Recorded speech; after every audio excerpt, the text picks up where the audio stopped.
it's Linda Fox and I'm in the PhocusWire Studio. I'm with Fran Romero and you're Head of Open Innovation at Amadeus. Thanks for joining us. Thank you for having me here. So, great presentation yesterday. You launched the Amadeus for developers a year ago. Just give us a quick update on what's gone on in the meantime in terms of, have there been any really interesting use cases of it or anything that's kind of surprised you?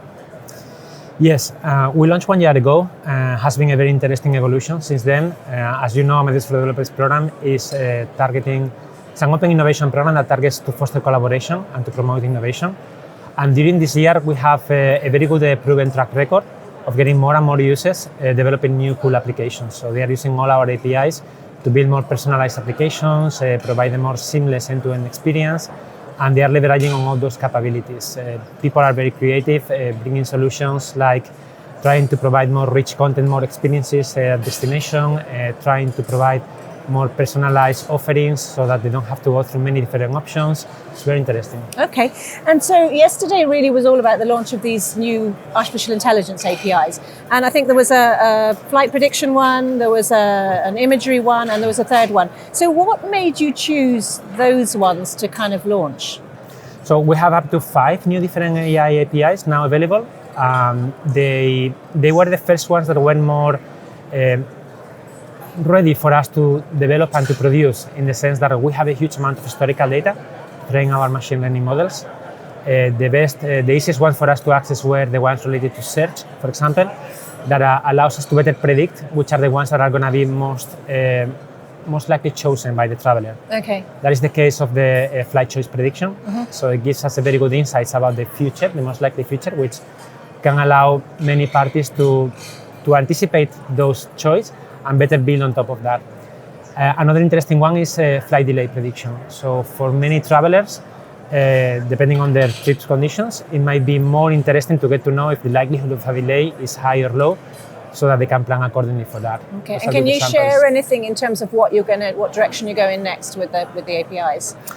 Yes, for sure. During 2020, we want to keep expanding our proposition and bring more APIs, both in our existing standard categories, including booking capabilities or search, inspiration, our partners, but definitely also into the artificial intelligence ones. We want to be very receptive to the market feedback, so we will evolve based on what we listen from them. And at the same time, there are other categories that we will bring forward, including, for example, hospitality, or including other stronger AI APIs. So some of the comments from the focus group yesterday were interesting. Mm-hmm. So, first of all, they said that it was great, but what they also said is, why hadn't it happened sooner? It took us a bit of time to really define how to do this. Opening Amadeus in this way is not something easy, because it requires a very good understanding of what do we want to do, how we want to do it, what is the control that we want to have over the exposing part of the data that we have. We wanted to be very sure that we provided the maximum value to the users and that we do it in the right way.